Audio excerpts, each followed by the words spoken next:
I had a couple break-ins in my house, and it left me with a feeling of a lot of thoughts about violence, about guns, about frustration, about protecting your family, lingering feelings that you're left with. And I thought it'd be some kind of spark to make an action movie and a bit of fantasy role playing. Because in real life, you know, you should do what I did, which is keep the damage and the violence to a minimum and get the heck out of the way. But the truth is, you know, afterwards you're left with a feeling of, I wonder what I could have done if I had to, and I kind of wish I'd had to. This character, he's a bit of an unhinged guy. I mean, he is almost as far as you could say an anti-hero. He is a difficult guy. He's been acting as a dad and a good citizen, but he's been swallowing a lot of frustration for the length of this time where he's hiding out. It's a persona that he's taken on willingly. He wants to be a dad. He wants to have a family. He wants to be a part of society.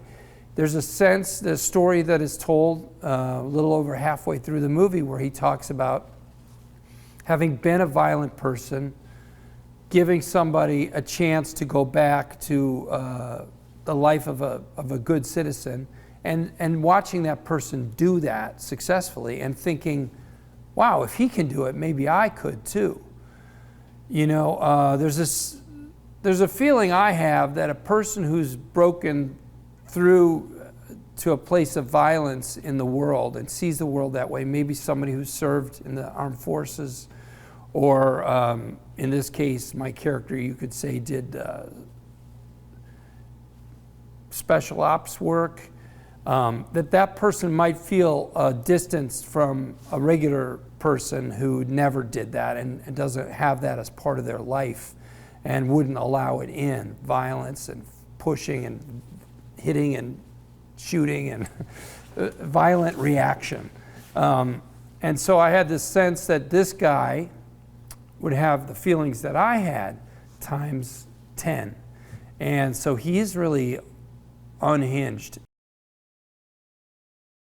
Chris Lloyd, I mean, we needed somebody to play my dad, and somebody who had a wild hair in them, a feeling of like, that guy's crazy, he could do crazy shit.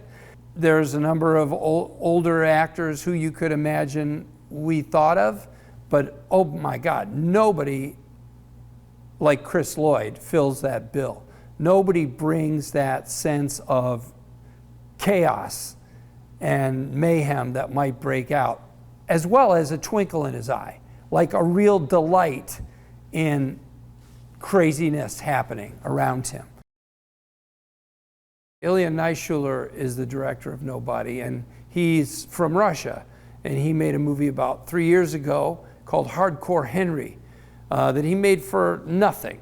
And Ilya had told his agent, I would like to make, I'm going to try to quote him right, I would like to make an action movie with an actor who does drama who used to be a comedian. And so I guess I was tailor-made for his dream.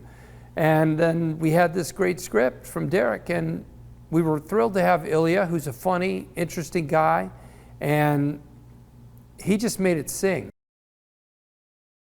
To me, the fun of doing this and the challenge of it is to learn that new set of skills. So I also knew I had to get right into it. So thankfully we had Kelly McCormick interested and on board as a producer, and she and David Leitch are connected to a group of stunt people here called 8711, the best stunt people in the world as far as I'm concerned. And they had one of those people, Daniel Bernhardt, who's, I think, maybe the best stunt actor in the business. And you might know him from Atomic Blonde. There's a huge fight he does with Charlize Theron. It's really another level. And Daniel's the best. And he's also an actor, so he was able to really relate to me and my journey into doing stunts.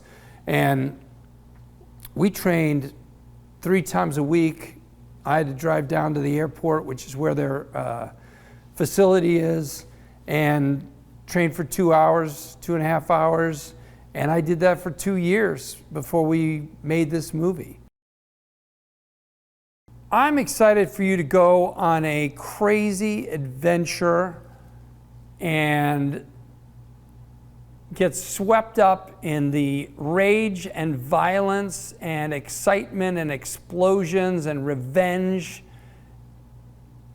of a regular guy who gets to act out this fantastic, very unrealistic